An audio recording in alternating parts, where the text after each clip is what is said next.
은지 자매님, 다음 주에도 오시고, 그 다음 주에도 오시고, 계속 잘 와주시기를 또 부탁하고 또 환영합니다. 자, 오늘 저희가 열왕기 하를 시작합니다. 그래서 열왕기 하 1장부터 13장까지가 이제 주인공이 이제 엘리사라고 저는 이제 보고 있습니다. 그래서 요 열왕기 하 전반부 엘리사를 중심으로 일어나는 북이스라엘에서 일어나는 일들을 우리가 한번 살펴보도록 하겠습니다. 기적의 사람 엘리사라는 제목을 지어봤고요. 부제로 이스라엘의 남은 자들과 기적들. 그러니까 북이스라엘이 이제 하나님 앞에서의 그 죄악 때문에 엘리야와 엘리사라는 아주 좋은 선지자가 있었음에도 불구하고 돌아서지 못합니다. 엘리야의 그 거대한 승리에도 불구하고 그때는 백성들이 돌아가겠다고 그렇게 약속을 해놓고도 실제로 그렇지 못하거든요. 왕들도 돌아서지 않고 회개하지 않습니다.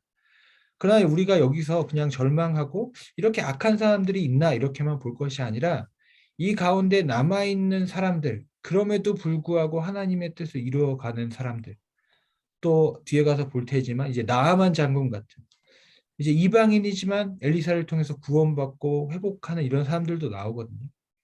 이스라엘에 남아서 하나님의 역사를 이루어가는 사람들, 그 역사를 한번 보시면 좋을 것 같아요. 거기서 희망을 발견하셨으면 좋겠고, 제가 이 배경화면을 그냥 고르지 않았습니다.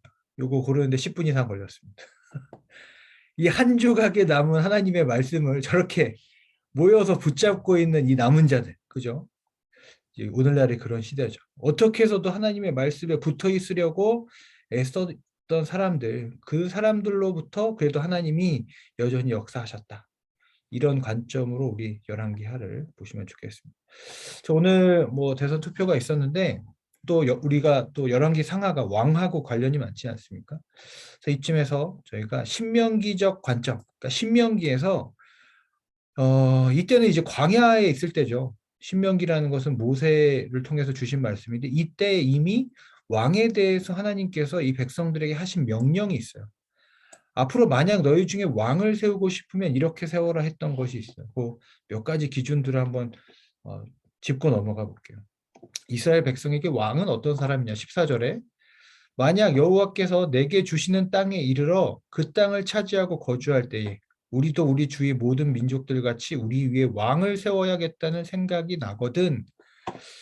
그러니까 이 왕권이라는 게 하나님이 원래부터 왕을 세우려고 한 게 아니라 만약 이스라엘 백성들이 주변의 민족들처럼 우리도 왕이라는 것을 세워서 우리를 통치해야 할 지도자를 세워야겠다라는 생각이 들면 이거죠. 하나님으로부터 나온 게 아니라 어떻게 보면 사회, 문화로부터 나온 어떤 영향이죠.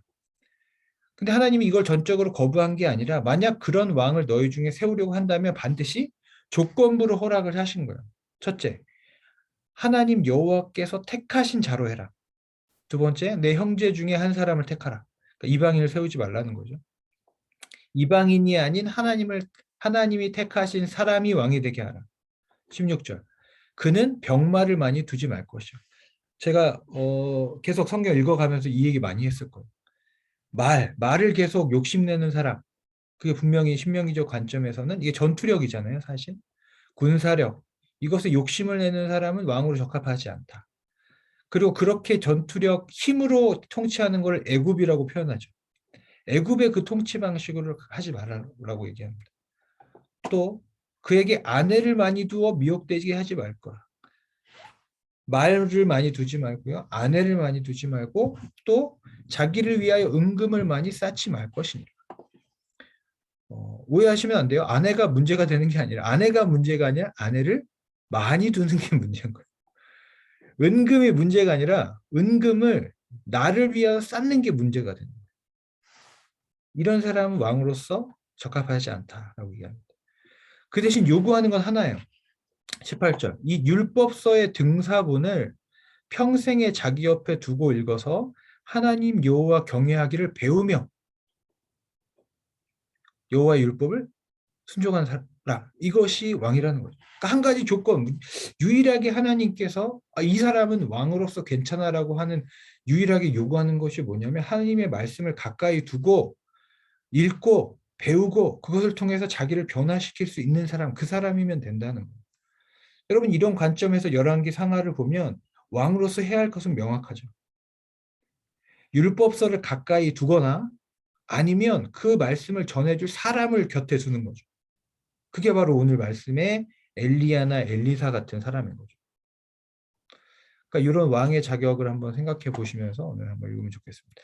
오늘 열왕기하 1장 보실 때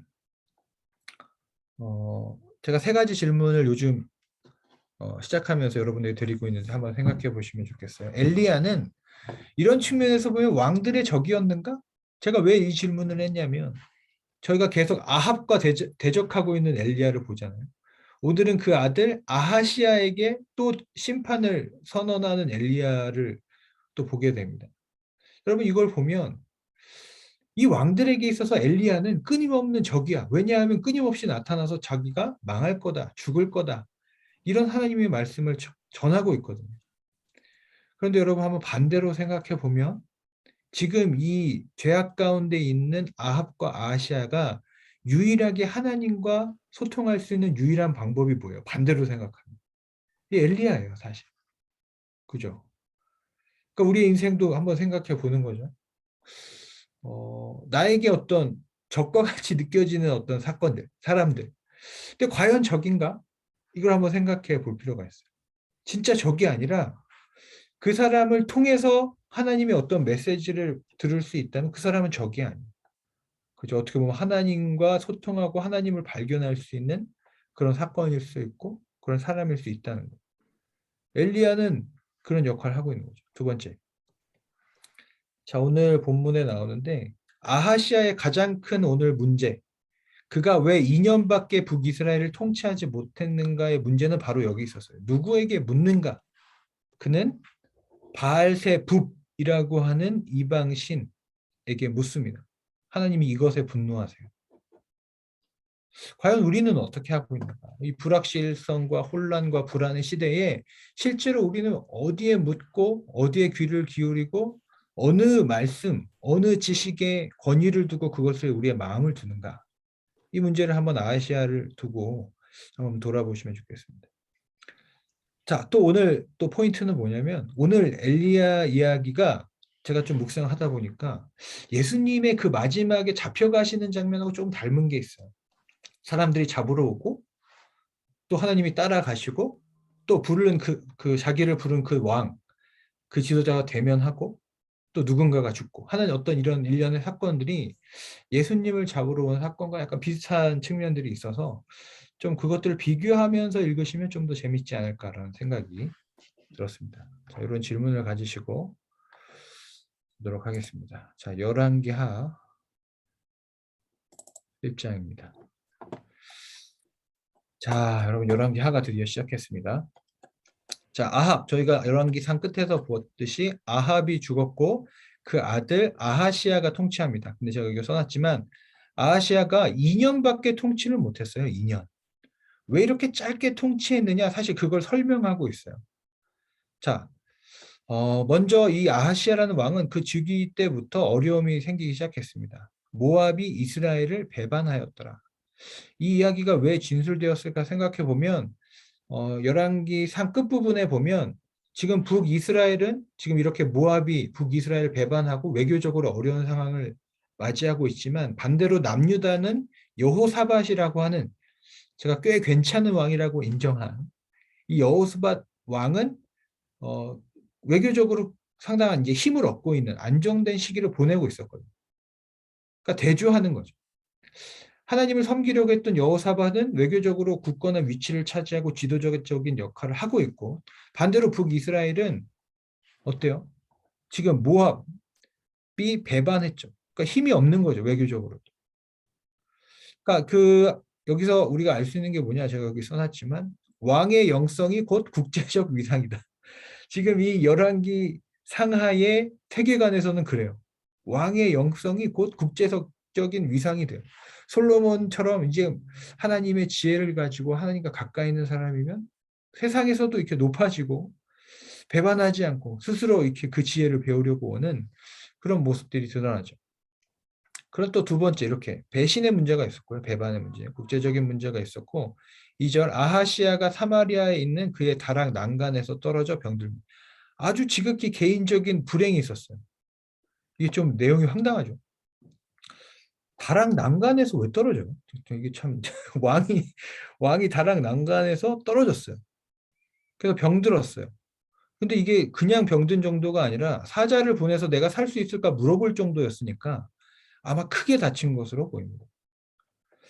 이게 과연 우연일까? 이것도 한번 생각해 볼 필요가 있죠. 자기 아버지도 우연히 남이 쏜 화살에 맞아 죽었잖아요. 과연 그가 다락에 떨어진 것도 이 우연일까? 하나님의 신성한 심판일 수도 있겠다라는 저희는 예상을 하는 거죠. 밖에서는 적들이 우리를 배신하고 도망가. 그리고 나는 다락에서 떨어져. 이런 어떤 죽지는 않았지만 그의 삶 가운데 분명히 하나님을 반대로 가면서 생긴 어떤 이런 문제들이 있었다는 거예요. 근데 진짜 문제는 뭐냐면 이런 게 문제가 아니라 그가 이 문제를 어떻게 해결하느냐에 대한 방식이 그가 전혀 이스라엘의 왕답지 않았다는 거예요. 어떻게 해결했냐? 사자를 보내어 그들에게 이르되 가서 에그론의 신 바알세붑에게 이 병이 낫겠나 물어보라. 이 문제를 해결하는데 누구한테 물어보냐면 당연히 북이스라엘의 왕이라면 하나님의 율법을 아는 사람이라면 하나님께 물어보고 하나님께 엎드려 함에도 불구하고 이는 블레셋 땅인 에그론의 신 바알세붑에게 물어봅니다. 저도 이걸 좀 찾아봤는데요. 바알세불은 여러분 아마 들어봤을 거예요. 신약 성경에서 예수님께서도 말씀하셔서 귀신의 왕, 그러니까 바알의 왕, 뭐 이렇게 할 수 있는 귀신의 왕, 이게 바알세불입니다. 근데 여기는 바알세붑이에요. 바알세붑. 그래서 달라요. 바알세붑을 찾아보니까 뜻이 파리의 왕이에요. 이게 좀 웃기죠? 파리의 왕. 이게 무슨 뜻일까? 그러니까 학자마다 조금씩 의견이 다른데 바알세붑이라는 파리의 왕을 이 당시에 이제 파리라는 것이 전염병을 옮긴 어떤 그런 원인으로서 그때 지목되었고 그래서 전염병, 치유 이런 것을 담당하는 신으로서 존재했다라는 의견이 있고요. 두 번째 의견은 그냥 이거 원래 바알세불 그냥 바알을 지칭하는 거를 조롱하는 의미에서 그냥 파리의 왕이다 이렇게 이 저자가 조롱의 의미에서 이렇게 좀 변형해서 썼다 그런 두 가지 의견이 있습니다. 글쎄요. 저는 그냥 파리의 왕이라고 해도 될 것 같아요. 파리의 왕. 파리 대왕도 아니고. 그러니까 어쨌든 그 당시 어떤 믿음, 어쨌든 확실한 거는 어, 이 아하시아는 자신의 생명과 치유와 회복이 누구한테 달려 있다고 생각했냐면 이 파리의 왕 바알세 부백에 달려 있다고 믿고 그에게 물었어요. 근데 이 사람이 정말 역사에서 배우지 못한 거죠. 이전에 아합과 또 그런 자신의 아버지의 역사를 통해서 전쟁이 누구에게 속했는지, 생명이 과연 누구에게 속했는지를 사실 하나님 엘리야를 통해서 보여주셨거든요. 엘리야가 죽겠다고 얘기하니까 아버지가 그렇게 죽었거든요. 근데 그런 것을 보고 났음에도 불구하고 그것으로부터 어떤 무언가를 배울 수 있는 그런 통찰력이 그에게 없는 거죠. 배우지 못했어요. 역사를 통해서 그 가정사를 통해서 배우지 못했다. 이것도 참 안타깝죠. 3절 여호와의 사자가 디셉 사람 엘리야에게 이르되 너는 일어나 올라가서 이런 모습을 하나님께서 가만히 두고 보지 못하셨어요. 여호와의 사자가 엘리야를 찾아가서 너는 일어나서 아하시아에게 말하라. 이스라엘에 하나님이 없어서. 제가 여기 네모칸을 쳐놨는데 이 짧은 1장 가운데 이스라엘에 하나님이 없어서 이게 3번 나옵니다. 이게 다 네모친 거 다 3번 나오는 표현들이에요. 이스라엘에 하나님이 없어서 너희가 에그론의 신 바알세붑에게 물으러 갔니. 그럼 여기서 하나님의 어떤 심정을 좀 느껴보셔요. 이스라엘에 하나님이 없어서 그들에게 묻느냐. 우리의 인생에 하나님이 없어서 너희가 그것들에게 묻느냐. 그러므로 여호와의 말씀이 내게 올라간 침상에서 내려오지 못할 것이다. 내가 반드시 죽으리라. 비판하시고 바로 심판하십니다. 정죄하시고 심판하세요. 네가 누운 그 자리, 난간에서 떨어져 병들어 있는 그 자리에서 너 일어나지 못하고 죽을 것이다. 라고 하라고 사자가 전하고 엘리야가 갑니다. 그래서 길에서 아마도 그 아하시아의 사자들 어디로 가고 있어요? 바알세붑에게 가고 있는 사자들을 중간에 만나요. 엘리야가. 그들에게 전한 것 같아요. 그러니까 사자들이 왕에게 돌아옵니다. 그러니까 어떻게 보면 이 사자들은 상당히 믿음이 좋은 사람들이에요.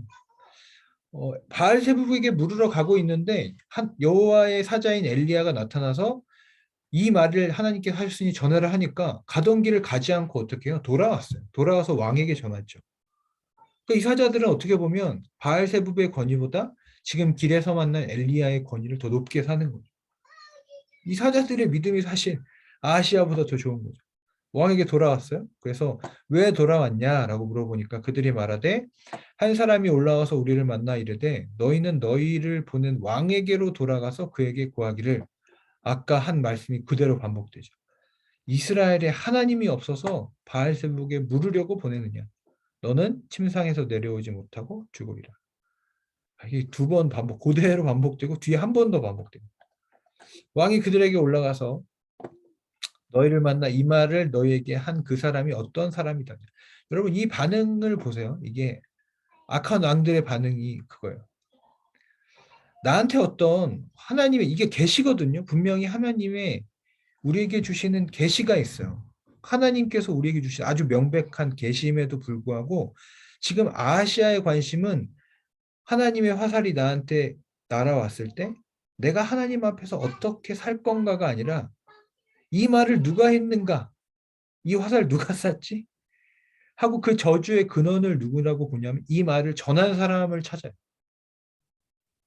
그냥 내 눈앞에 있는 이 저주의 말을 한 사람을 찾아 없애려고 해요. 이게 참 얼마나 어리석습니다. 거기에만 관심이 있는 거죠. 너희를 만나 이 말을 너희에게 한 그 사람이 어떤 사람이냐? 어떤 사람이 이런 말을 했냐? 그들이 이르되 그는 털이 많은 사람인데 여러분 이게 몸에 털이 많은 것이라는 뜻일 수도 있고요. 털옷을 입은 사람이라는 뜻일 수도 있는데 보통 후자로 봅니다. 왜냐하면 당시의 선지자들이 선지자된 어떤 증거로 또 그 외모로서 털옷을 많이 입었다 그래요. 예언서 중에 많이 나타나고 나중에 세례 요한도 신약 성경에 세례 요한도 약대 털옷을 입고 뭐 메뚜기를 먹고 이런 게 나오잖아요. 이게 여기에 근거합니다. 그러니까 털이 많은 사람. 그러니까 이제 뭐 이 말씀대로라고 하면 요즘 목사님들은 정장이 아니라 털옷을 털옷을 입고 아마 설교를 해야 되지 않나 뭐 이런 생각도 해보고. 아무튼 이게 선지자의 상징이었습니다. 털. 이게 왜 중요하냐면 이 선지자의 상징으로서 털이 왜 중요하냐? 엘리사가 나중에 대머리라고 이렇게 놀림 받는 장면이 있거든요. 그래서 이제 아이들이라고 표현됐지만 청년들일 거예요. 그들이 이제 엘리사의 대머리라고 놀렸는데 엘리사가 저주하여서 곰이 나타나서 그 아이들 다 죽는 장면이 있거든요. 이게 좀 난해한 구절인데 그게 단순히 털이 없는 대머리라고 놀린 게 아니라 그 외모를 비하한 게 아니라 사실 이 털이라는 건 그 선지자로서의 권위거든요. 그러니까 너는 선지자가 아니다. 이런 어떤 비난, 조롱인 거죠. 너는 엘리야를 대신할 어떤 그런 선지자로서 자격이 없다. 그런 조롱이다. 이제 그렇게 이제 파악할 수 있는 겁니다. 털이라는 게 그렇다는 겁니다. 허리에 가죽띠를 띄었더이다. 하니 왕이 이르되 그는 디셉 사람 엘리야로다.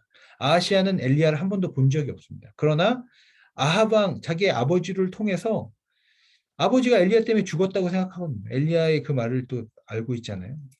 엘리야의 외모는 알아요. 그러나 그가 어떤 사람이고 어떤 권위를 가지고 있는지를 기억은 해내지만 그의 앞에 엎드려서 하나님의 말을 들을 생각이 없죠. 이게 문제예요. 저희가 아까 왕의 자격, 신명기적 관점에서 왕의 자격을 봤죠. 율법서를 가까이 해서 그 말씀을 듣고 배우고 순종할 수 있는 게 왕의 자격이라고 했어요. 유일한 왕의 자격. 근데 아하시아는 뭐예요? 엘리야라는 사람이 하나님의 말씀을 가지고 왔는데 가까이 할 생각은 전혀 없고 그를 죽이려 하죠. 이게 엄청난 차이예요. 다윗 왕 하나님의 말씀을 들고 오면 그것이 누구라도 해도 그 앞에 엎드릴 수 있는 사람, 배울 수 있는 사람, 가까이 할 수 있는 사람, 이것이 복된 하나님의 사람이라는 거죠. 아하시아는 회개할 것인가? 제가 써놨지만 그랬으면 아마도 살았을 텐데 아합도 회개해서 그 나를 또 살아나지 않습니까? 근데 그는 회개할 마음이 없죠. 잡으러 갑니다. 50부장과 그의 군사 50명을 엘리야에게로 보내매. 아합하고 하는 일이 정말 똑같죠. 잡으러 갑니다. 잡으러. 그가 엘리야에게서 올라가 본즉 산 꼭대기에 앉아 있는 자. 제가 이 장면을 상상하면서 재밌었어요. 저 무협지를 좋아하거든요. 산 꼭대기에 앉아 있는 엘리야. 뭔가 고수의 풍모가 고수의 느낌이 나지 않습니까? 산 꼭대기에 앉아서 그 누구예요? 아하시아가 보낸 50명을 상대하고 있는 거죠. 근데 50부장이 엘리야에게 말합니다. 하나님의 사람이요 왕의 말씀이 내려오라 하셨나이다. 여기서 이제 말씀의 대립이 나타납니다. 왕의 말씀이 있고요. 이제 엘리야의 말이 있습니다. 내가 만일 하나님의 사람이면 불이 하늘에서 떨어질 것이 내려올 것이다.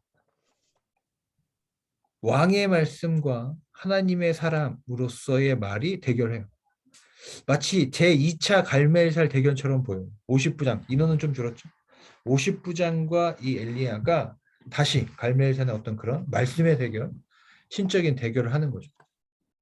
이 사람은 왕의 말씀이 당연히 하나님보다 위에 있죠. 어떻게 보면 아하시아의 신학이 여기 있어요. 왕인 나의 말이 한 인간에 불과한 너를 당연히 내려오게 할 수 있다. 그러니까 이 저주의 근원이 너에게 있다라고 보니까 이렇게 명령할 수 있는 거예요. 그죠? 나를 내가 죽을 것이라고 한 말이 이 저주를 건 것이 엘리사 너에게 있으니까 이렇게 할 수 있는 거. 너를 없애면 그 저주가 없어질 거니까 내가 살겠다고 생각하는 거죠, 사실. 그런데 그렇게 내려오라고 했는데 내려온 거는 엘리사가 아니라 불이 내려옵니다. 이게 참 재미있죠. 너 내려와 했더니 불이 내려와요. 엘리사가 내려온 게 아니라 불이 하늘에서 내려와서 그들이 바로 죽습니다. 엘리야의 능력은 불이에요, 불. 제가 보니까. 저희가 마블 시리즈를 좋아하긴 하지만 엘리야가 캐릭터로 나온다면 능력치는 불입니다. 갈멜산에서 불이 내렸고 지금도 하늘에서 불이 내려서 50명이 죽습니다. 불이 곧 하늘에서 내려와 그의 군사 50명을 살랐더라. 근데 아시아가 포기하지 않고 또 다른 50부장과 군사 50명을 보냅니다. 그리고 똑같은 일이 일어나요. 속히 내려오라. 내가 하나님의 사람이면 불이 하늘에서 내려와 살을 치로다 하며 또 불이 내려와서 또 50명을 살립니다. 순식간에 100명이 하나님의 불에 의해서 심판을 당해 죽습니다. 세 번째 50부장을 또 보냅니다. 참 이야기가 참 재밌어요. 세 번째 50부장과 그 군사 50명. 제가 볼 때 이 1장에서 거의 주인공급인 숨겨져 있지만 어떻게 보면 유일하게 구원받은 하나님의 긍휼을 얻은 사람은 바로 이 사람이에요. 세 번째 50부장과 50명. 엘리야 앞에 이르러 어떻게 해요? 무릎을 꿇어 엎드려 간구하여 이르되. 야, 아하시아도 무릎 꿇지 않고 아합도 무릎 꿇지 않을 때 이 사람은 그 엘리야 앞에 드디어 무릎 꿇고 간구합니다. 하나님의 사람이여 원하건대 나의 생명과 당신의 종인 이 50명의 생명을 당신은 귀히 보소서. 여러분 이게 사실은 이 사람이 해야 될 회개가 아니라 아하시아 또는 아합, 이세벨 이런 사람이 사실 이 회개를 했어야죠. 하나님의 사람을 인정하고 살려주십시오. 겸손히 엎드리는 모습. 이게 사실 하나님께서 원하시는 모습이죠. 과연 이 사람 어떻게 될까? 불이 하늘에서 내려와 50부장과 50명을 살랐거니와 나의 생명을 당신은 귀히 보소서 하며 살려줍니다. 갑자기 엘리야가 살려준 게 아니에요. 이 기도를 들으신 하나님께서 엘리야의 여호와의 사자가 엘리야에게 이르되 너는 그를 두려워 말고 함께 내려가라. 이게 좀 이해가 안 되죠. 어쨌든 이 사람들은 살았어요.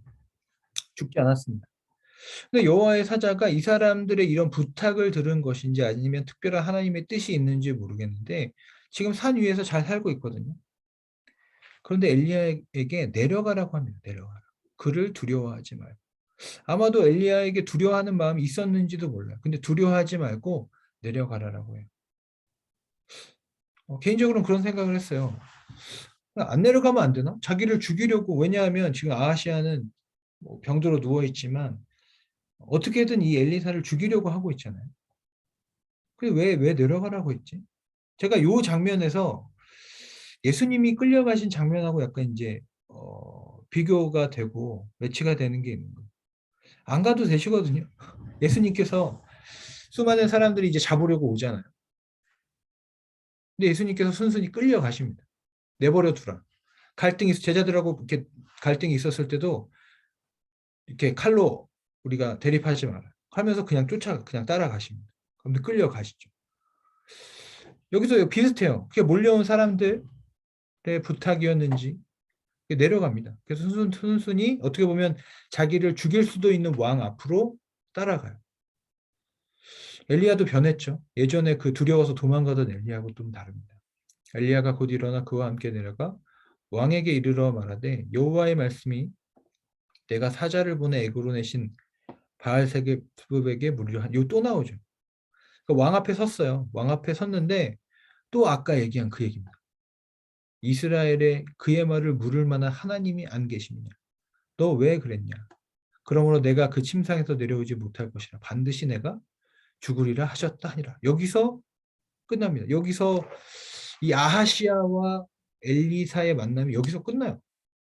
여기 이게 조금 많이 생략돼 있는 것 같아요. 왜냐하면 아하시아는 분명히 엘리사를 죽이려고 했거나 무언가 책임을 물으려고 데리고 왔는데 지금 여기 기록된 것은 그냥 그 앞에 와서 심판의 말을 전한 것. 이것이 사실 끝이에요. 그리고 바로 죽습니다. 왕이 엘리야가 전한 여호와의 말씀대로 죽고 바로 죽었는지 이게 뭐 시간상으로는 알 수 없지만 어쨌든 이 아하시아는 실패했죠. 그가 원한 대로 엘리야를 만났지만 그 심판이 그대로 이루어졌고 그가 죽고 그는 아들이 없고 여호람이라는 사람이 왕이 돼서 사실 아합의 다른 아들입니다. 아합의 다른 아들이 왕이 되는 장면이 나옵니다. 18절 아하시아가 행한 그 남은 모든 사적은 모두 이스라엘 왕 역대시략에 기록되지 아니하였느냐. 여기까지가 이제 1장의 열왕기 1장의 내용입니다.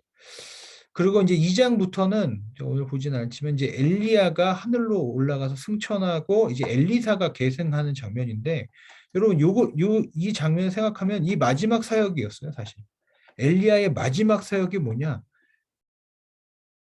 아하시아에게 이스라엘의 하나님에게 물을 만한 것을 왜 묻지 않고 다른 신에게 묻느냐 하고 그에게 심판을 선포한 거 이것이 그의 마지막 사역이었어요. 그러니까 예수님의 마지막 사역과 제가 비교된다는 게 이제 그거예요.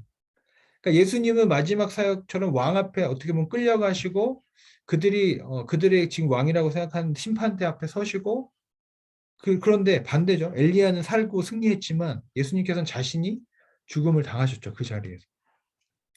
근데 똑같은 게 있다면 뭐냐면 동일한 게 있다면 누군가는 죽었지만 결국 하늘로 마지막에 승천했죠. 예수님도 그렇게 끌려가서 죽임 당했지만 오늘 엘리야가 하늘로 승천하여 올라간 것처럼 예수님께서도 잡히셔서 죽음 당하셨지만 엘리야가 하늘에 올라가듯 하늘에 올라가시는 그런 예수님의 모습이 등장하죠. 그래서 신약 성경 여러분 보실 때 엘리야와 예수님을 비교하는 많은 장면들이 있을 거예요. 누가복음에도 보면 제자들이 그렇게 얘기하잖아요. 사마리아가 마을에서 자신들을 반대하니까 제자 중에 나와가지고 지금 하늘로 불을 내려서 저들을 멸하게 할까요? 이렇게 얘기하거든요. 그 근거가 어디냐면 여기에요. 엘리야. 하늘에서 불이 내려서 그를 잡으려 하거나 반대하는 사람들 불태우는 장면이 있잖아요. 그러니까 이제 제자들까지도 엘리야와 같은 선지자라고 생각한 거죠. 예수님은. 그 근거 말씀이 사실 여기에 있는 것입니다. 말씀 다 봤고요. 묻는 것에 대해서 제 인상적인 구절이 있어서 가져왔습니다. 라이타르트라는 어떤 신학자가 1998년에 쓴 책인데 인상이 깊었어요. 자, 읽어보겠습니다. 엘리야는 상담은 프로이트에게, 사회학과 정치학은 마르크스와 베버에게, 복음 전도 계획은 메디슨 가이. 이게 뉴욕에 아마도 그 광고회사, 마케팅 회사가 제일 많은 거리라고 알려져 있습니다. 가에게 의지하는 교회에게 이스라엘에 하나님이 없는가라고 묻고 있는지 모른다. 이게 무슨 말인지 이해가 되시죠? 그러니까 이 시대가 이제 현대 사회에 이걸 다 적용할 수는 없지만 이 사람이 지금 경계를 하기를 원하는 건 뭐냐면 이 시대가 너무나 이제 과학적이고 전문가가 중심이 되어서 그 사람들의 의지를 하다 보니까 정작 하나님께는 아무것도 묻지 않는 시대가 되었다는 거죠. 이게 뭐 이제 저희도 사역을 하거나 그거 할 때도 마찬가지일 거예요. 사실 이게 이제 근본적으로 이걸 하고 나서 하나님께 묻고 그 세부적인 것을 어떻게 보면 우리가 할 수 있는 최대한의 어떤 것들을 연구하고 노력을 해야 될 텐데 이제 그러지 않는다는 거죠. 그러니까 이제 전문가와 과학만 의지하고 나머지 이제 하나님께 묻는 것을 잃어가고 있는 이런 시대가 아닌가라는 어떤 그런 지적을 한번 같이 생각해봐도 좋을 것 같습니다. 자, 1장을 한번 정리해 보겠습니다. 나름 저의 결론은 1번 난해한 역사 속에서 그죠? 시대를 역행하는 명령, 찌르는 심판의 언어 속에서도 나를 돌아보고 배울 수 있는 영적인 통찰이 필요하다. 아합에게도 없었고 아시아에게도 없었던 게 이거죠. 어떤 나에게 하나님의 말씀이 임하셨을 때 나를 돌아볼 수 있고 또 그들을 통해서 배울 수 있는 통찰. 이것이 있으면 언제든 돌아설 수 있는데 보통은 나에게 주는 그 심판의 언어를 던진 사람을 죽이려고 하거든요. 저희가 싸우려고 하고 이기려고 하고 이 사람만 죽이면 될 것 같은데 되지 않죠. 그 사람을 죽이면 그 뒤에 있는 하나님을 보여야 돼요. 이 사람을 나한테 보내고 이 말씀을 나에게 주시고 이 사건을 나에게 주신 하나님을 봐야 되는데 지금 내 앞에 있는 요거 이것만 해결하면 되겠지라고 하는데 그게 아니라는 거예요. 그 뒤에 있는 것을 보고 나에게 뭔가 하나님이 계시를 주시는구나. 이 어두운 시대에도 하나님이 끊임없이 아합과 아시아를 포기하지 않고 엘리야를 통해서 기회를 주시는 거예요, 사실. 너 죽을 거야. 죽을 수 있어. 계속 얘기하시잖아요. 그거를 볼 수 있는 통찰이 필요하다. 두 번째, 저희가 제기한 문제죠. 나는 문제들, 외교적인 문제, 내가 타락해서 떨어진 문제, 어떤 혼란스러움, 막연함 속에서 누구에게 묻고 있는가? 아주 근본적인 질문입니다. 근본적인. 누구한테 묻고 네이버에게 묻는가? 맘카페에 묻는가? 전문가에게 묻는가? 설문조사, 과학, 누구한테 컨설팅 받는가? 요즘 유튜브 보니까 엄청 많더라고. 이거 뭐 일 잘하는 신앙생활 잘하는 과연 누구에게 묻고 어디에 권위를 두는가? 한번 스스로 돌아보시기 바랍니다. 3번. 악한 통치 속이지만 여러분 영적인 호연지기를 가지시고 저 산 위에 앉으신 엘리야를 한번 상상해 보시면 좋겠어요. 저 이게 너무 멋있어가지고 누가 이런 그림 한번 그렸으면 좋겠어요. 엘리야 딱 산 위에 앉아있는 엘리야. 영적인 고지에서 하나님의 불을 내리고 하나님의 명령에 순종하고 세상의 땅 위로 내려가서 심판의 언어를 전하고 또 승천하여 올라가잖아요. 가장 악한 통치였지만 어떻게 보면 가장 영적인 고지에 있었던 엘리야가 그 시대에 공존하고 있었다는 것도 어떻게 보면 참 아이러니하죠. 4번. 그러기 싫지만 엘리야처럼 그래도 그렇게 안 해도 되지만 하나님께서 악한 세상 속에서 대면해야 할 사명의 때가 있는 것 같아요. 늘 그렇지는 않지만 엘리야 내려가라 하잖아요. 그죠? 안 잡혀갈 수 있습니다. 굳이 그 악한 왕 앞에 하지 않아도 되는데 굳이 그 악한 왕 대면하여서 하나님의 말을 전해야 할 사명의 때가 있는 것 같아요. 엘리야는 거기서 이겼죠. 예수님은 그 사명의 자리에서 십자가를 지셨죠.